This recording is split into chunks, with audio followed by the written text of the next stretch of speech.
வெற்றிவேல் முருகனுக்கு அரோகரா.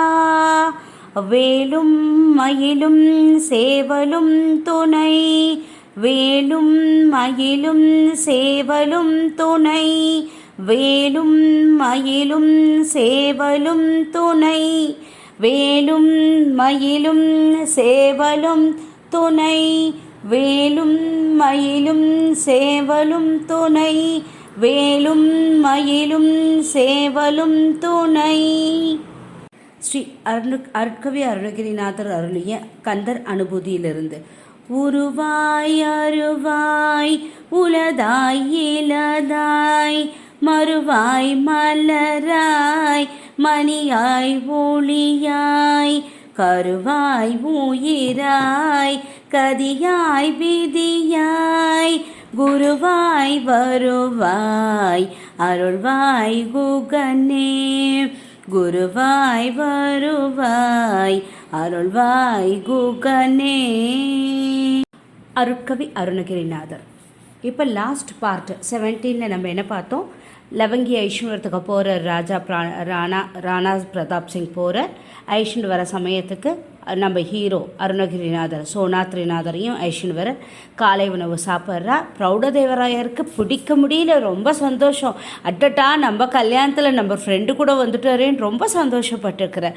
அப்புறம் லவங்கியை இன்ட்ரடியூஸ் பண்ணலான்னு பார்த்தோன்னே நடந்ததெல்லாம் ராஜா சொல்கிறார், இந்த மாதிரின்னு ரொம்ப சந்தோஷப்பட்டுட்டார். பார்த்தீங்களா, எங்கள் ஊர்க்காரர் எங்கள் மாத்துவா மாதிரி பாருங்க, என்னுடைய ஃப்ரெண்டும் இந்த கல்யாணத்துக்கு வந்துட்டார், எதுக்காக வந்திருக்காருன்றதையும் உங்களுக்கு சொன்னார் பார்த்தீங்களா அப்படின்னு ரொம்ப சந்தோஷமாக இருக்குது எனக்கு அப்படின்ட்டு அன்றைக்கி உடனே கல்யாணத்துக்கு ஏற்பாடு எல்லாத்தையும் பண்ணி கல்யாணமும் முடிச்சு விட்டு ஊருக்கு வரா, ரிட்டர்ன் பேக். அப்போ ஊருக்கு வரத்துக்கு முன்னாடி அந்த அரசவை புலவர் இருந்தார் இல்லையா, அனப்பாயான்ற பேர், அதாவது கவிமாலா, அவரை எல்லாரும் எப்படி புகழ்ந்து சொல்லியிருந்தார், கவிமாலான்னு இருந்தார்லே, அவர் இளவரசிக்கு ஒரு வாழ்த்து மடல் எழுதி அப்படியே ஒரு ப்ரெசன்ட் பண்ணுறார். ரொம்ப சந்தோஷமாக பண்ணோன்னே இளவரசி ரொம்ப சந்தோஷமாக வாங்கிட்டு ரொம்ப நன்றி அப்படின்னு சொல்லி எடுத்துக்கிறா. உடனே ராஜா பார்க்குற, ஏன்பா நீ பிரௌடதேவராயர் சொல்கிற, நீ கூட ஒரு கவிதை எழுதலாம்லப்பா, ஏன்பா இப்படி பண்ணுற நீ, அருணகிரிநாதா எழுதுப்பா அப்படின்னோடனே உடனே அவர் இருக்கார் இல்லையா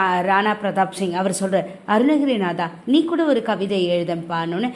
நான் கவிதை இல்லை காவியமாகவே எழுதியிருக்கேன் பாருங்கோன்னுட்டு காவியத்தை காட்டுற.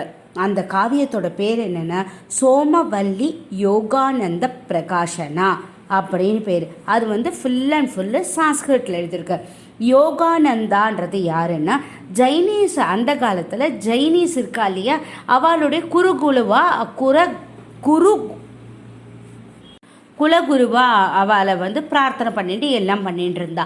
அப்போ அவரை பற்றி இவரெல்லாம் இந்த மாதிரி, ஏன்னா சைவமும் வைஷ்ணவமும் ரொம்ப கீழ்மட்டத்தில் போயிட்டு இருந்தது. ஏன்னா புத்தர் பின்பற்றார் இல்லையா பௌத்தமம், புத்திஸு, அப்புறம் ஜைனீஸு, அப்புறம் மொஹல்ஸ் கூட வர ஆரம்பிச்சிடா இல்லையா, அவளாம் எப்படி நம்ம நாட்டுக்கு மக்களை எப்படிலாம் துன்புறுத்தினா, மதம் மாற்றத்துக்காக என்னெல்லாம் பண்ணினான்றதை பற்றிலாம் ஃபுல்லாக அதில் எழுதியிருக்கார். இவர் 16 நாள் யாத்திரை மாதிரி வந்திருக்கார் இல்லையோ, நம்ம முள்ளன்ற அதாவது நம்ம சொல்லிட்டு இருந்தோம் இல்லையா, அத்தியூர் அதுக்கிட்டேருந்து நடந்து வந்துட்டுருக்கார் இல்லையா, அந்த 16 days நடந்த விஷயத்த வெளி மதத்துக்காரா நம்ம நாட்டு மேலே நம்ம மக்கள் மேலே எப்படியெல்லாம் துன்புறுத்துறா, அவள் மதத்துக்கு மாறலைன்னா என்னெல்லாம் பண்ணுறா, அதுக்கு தலைவராக இருந்தது யார், யோகானந்தான்றவர். யோகானந்தா அவருக்கு குருவுக்கு தெரியுமோ தெரியாதோ, ஆனால் மிடில் பர்சன்ஸ் இருக்கா இல்லையா, எப்பயுமே நடக்கும் இல்லையா,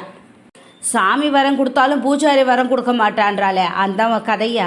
பூஜாரி யார், நம்ம நாட்டுக்கு மாத்திரவா இருக்காள் இல்லையா, அவளாம் ரொம்ப கொடுமைப்படுத்தியிருந்தா, அதை பற்றிலாம் விலாவரியாக எழுதியிருக்கார். அதுக்கப்புறம் இவர் எதுக்கு வந்தேன்றதுக்கும் டீட்டெயில்ஸும் எழுதியிருக்கார்.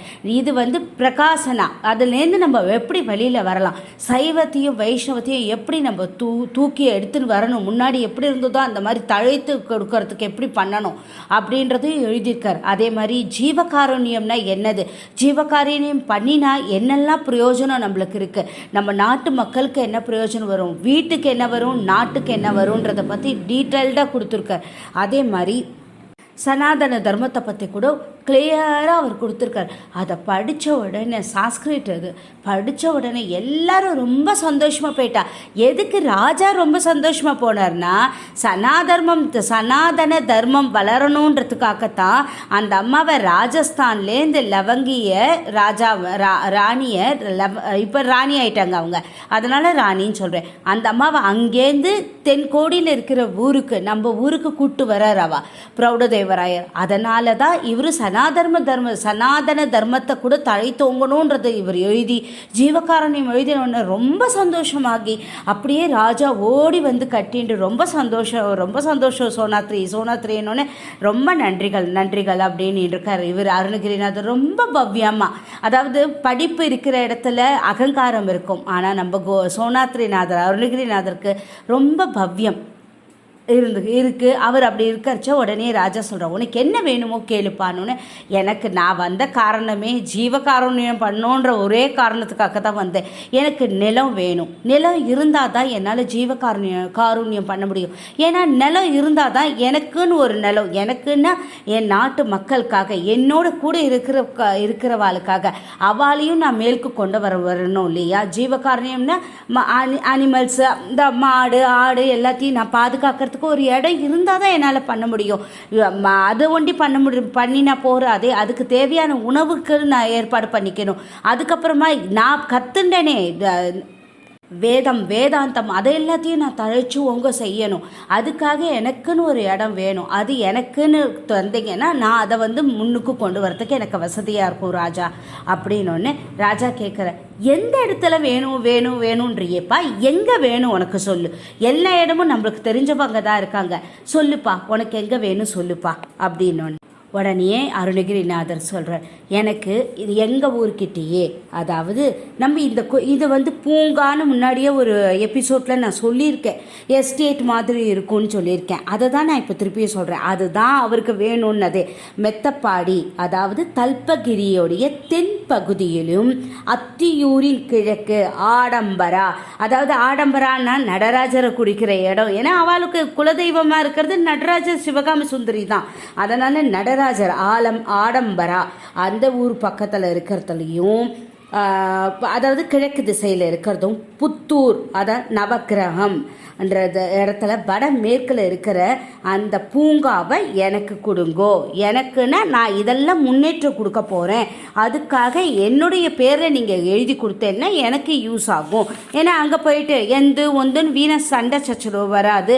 நீ ஏன்பா வச்சுட்டேன்னு கூட கேட்க மாட்டான். ராஜா கிட்டேருந்தே வந்துருட்டுன்னா அதுக்கு இன்னொரு வேல்யூ இருக்கும் இல்லையா அப்படின்ட்டு அவர் விளக்கமாக இதெல்லாம் சொல்கிறார். அதுக்கப்புறமா இடத்தையும் கேட்டு வாங்கிட்டார். அப்போ ராஜா சொல்கிறார், அந்த இடம் ஆக்சுவலாக நான் லவங்கிக்காக தான் வச்சுட்டு இருந்தேன்.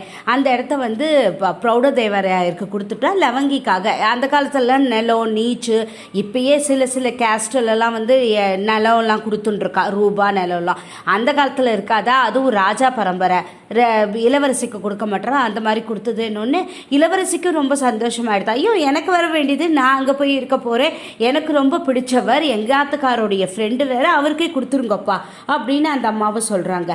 அப்புறம் அதோடு சேர்த்து நம்ம அருணகிரிநாதருக்கு அவள் வித்யா திண்டிம சோன சைல கவி, வித்யா திண்டிம சோன சைல கவி அப்படின்னும் திண்டிம சார்வபௌம கவி என்ற பட்டத்தையும் நம்ம அருணகிரிநாதருக்கு வழங்குற.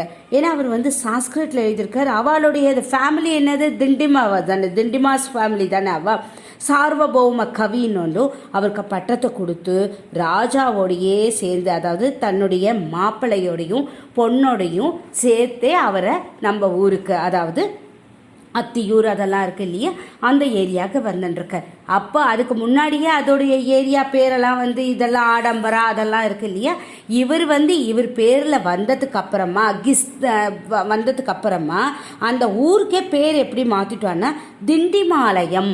ஏன்னா இவர் திண்டிமா இல்லையா, திண்டிமா ஃபேமிலி, திண்டிம சார்வபௌம கவி இல்லையா, அதனால் அதோடைய ஏரியா பேர் திண்டிமாலயம் அப்படின்னும் பிரௌடதேவராயர் அந்த ஏரியாவை ஆண்டு வந்ததுனால அவரோட பேர்லையும், ஏன்னா அவருடைய ஒய்ஃப் மூலியமாக வந்ததுனால பிரௌடதேவராயபுரம்னும், அடுத்தது சார்வபௌமபுரம்னா இவருக்கு கொடுத்துருக்காரோ இல்லையா பட்டம், திண்டிம சார்வபௌம கவி அப்படின்னு கொடுத்துருக்கறதுனால சார்வபௌமபுரம்னும், திருமண்டலம்னா 3 ராஜாக்கள், சேர சோழ பாண்டியர்கள் எல்லாம் முப்பெரும் ராஜாக்களும் அந்த ஏரியாவை ஆண்டு வந்ததுனால ஆண்டதுனாலையும் மும்மண்டலம் அதான் திருமண்டலம், சாஸ்கிருபர் திருமண்டலம், தமிழில் மும்மண்டலம் என்றால் மண்டலம், அதுலேருந்து தான் அண்டம் இருக்கு இல்லையா, அங்கேருந்து தான் ஸ்டார்ட் ஆகிறதுனால திருமண்டலம் மும்மண்டலம் அப்படின்னும், முள்ளண்டிரம் அப்படின்னும் இந்த 5 பேராகவும் மாறி போயிடுது அந்த ஏரியா. ஏன்னா நம்ம ஹீரோக்கு ராஜஸ்தானுடைய ராஜா ராணா பிரதாப் சிங் அவர் கொடுத்த பட்டம் வித்ய திண்டிம சோனசைல கவி அப்படின்னு, திண்டிம சார்வபௌம கவி அப்படின்னு பட்டம் கொடுத்ததுனால, இந்த ஏரியாவையும் அவர் பேரில் எழுதி கொடுத்ததுனால அந்த ஊருக்கு திண்டிமாலயம், பிரௌடதேவராயபுரம், சார்வபௌமபுரம், திருமண்டலம், முள்ளன்றம், இப்போ இது வழக்கத்தில் இருக்கிறது முள்ளண்டிரம் அப்படின்னு ஊரில் இருக்குது. இதோட இந்த பார்ட்டை நான் கம்ப்ளீட் பண்ணிக்கிறேன். நெக்ஸ்ட்டு அவருக்கு திருமண்டலம் அந்த முள்ளன்றத்தில் என்ன கிடச்சிது, பொக்கிஷமாக என்ன கிடச்சிது, அந்த ஏரியாவை அவர் எப்படிலாம் அப்படியே மாற்றி கீத்தி கொண்டு வந்தார். அவருடைய ஃபேமிலி பற்றிலாம் நம்ம ஒன்றும் பார்க்கவே இல்லை, அவள் ஒய்ஃபை பற்றி தான் சொன்னோம். இன்னும் அவருக்கு எத்தனை குழந்தைகள் பிறந்தா அதெல்லாம் நெக்ஸ்ட் வரத்தில் பார்க்க போகிறோம். ரொம்ப தேங்க்ஸ். இத்தனை நாளைக்கு என்னுடைய பேச்சை கேட்டதுக்கு ரொம்ப ரொம்ப நன்றிகள் பல. இதில் உங்களுக்கு எதனா டவுட் இருந்ததுன்னா, ரொம்ப பிடிச்சிருந்தால் லைக் பண்ணுங்கள், டவுட் இருந்ததுன்னா கமெண்ட் பண்ணுங்கள், உங்கள் பசங்களுக்கு உங்கள் ஃப்ரெண்ட்ஸ் சர்க்கிளுக்கு ஷேர் பண்ணுங்கள், சப்ஸ்கிரைப் பண்ணுங்கள், எனக்கு ஒரு ஊக்கமாக இருக்கும். தேங்க்யூ. திருச்சிற்றம்பலம்